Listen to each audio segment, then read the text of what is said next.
fampianarana ampolo-taonany maro nanampiana ireo mpianatra manonona fanadinana samihafa ny eo anivon'ny le lauréat ahitana ny taranja rehetra moa ny boky izay amidiny mitondra fanazavana sy ny tsara ho fantatra izay raha tsy maolo zany. Manolotra ny fiarabana ho antsika eto amin'ny matv ary ianareo mpijery ihany koa indrindra ireo mpianatra izay anala ny fanadinam-panjakana amin'ity taom-pianarana 13 sy 14 sy 12 ity. Ny édition le lauréat na orin'Andriamatora Simaholo Francinet dia fikambanana mpampianatra matianina maromaro izay mitady hatrany ny fahombiazan'ny mpianatra anala fanadinana malagasy. Efa 5 taona eo ny traikefa nananay amin'ny famolavolana laza adina sy valiny ka izany indrindra no nahazotsika ny le lauréat du CEPE 14 ny le lauréat du PEPC 14 ny le lauréat du bac série A 13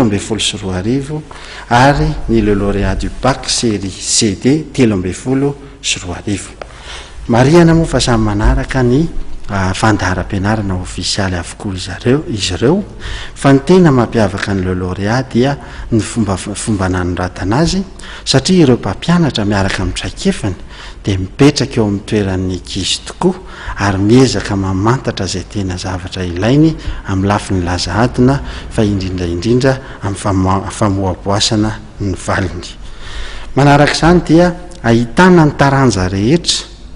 boky ray ahitana ny taranja rehetra ny le lauréat. Misy le lauréat laza adina ho an'ny ankizy ary misy ny boky hafa izay ahitana ny valiny le lauréat valiny ho an'ny mpampianatra na ho an'ny mpitsara ny laza adina izay avy nataon'ny mpianatra.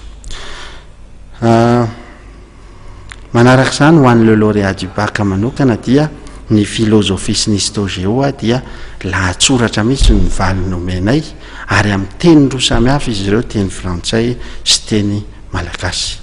Ny le lauréat du CEPE, ny le lauréat du BEPC, ny le lauréat du bac série A série CD dia hitatsika rehetra eny amin'ny fivarotam-boky mahazatra antsika eto Antananarivo. Hitatsika manerana ny nosy ihany koa ny boky le lauréat fa amin'izao fotoan'izao dia tsara ny manararoatra satria ao amin'ny grande braderie de Tana, ao amin'ny palais des sports ny édition le lauréat amin'izao fotoan'izao manoloana ny stand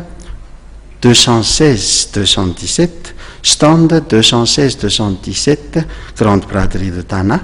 raha ampitso asabotsy sy raha afaka pitso alahady miaraka amin'ny fihenam-bidy 520 isanjato. Amin'ny 12 ny volana aprily ihany koa dia eo Antaninarenina ny édition le lauréat amin'ny tsenam-boky zany tsenam-boky 12 aprily ahitantsika ny le lauréat du CEPE, le lauréat du BPC ary le lauréat du bac laza adina sy boky valiny. Mandritra n'izao fotoana famerenana izao ihany koa dia hitantsika eo anoloana ny Tahalarariasina Analakely ny édition le lauréat. Koa manetana tsika rehetra tsika mpianatra tsika ray aman-dreny tsika mpampianatra fa ny le lauréat du CEPE, le lauréat du BEPC, le lauréat du bac dia mikatsakatsitrany ny fahavahantsika fanadinana.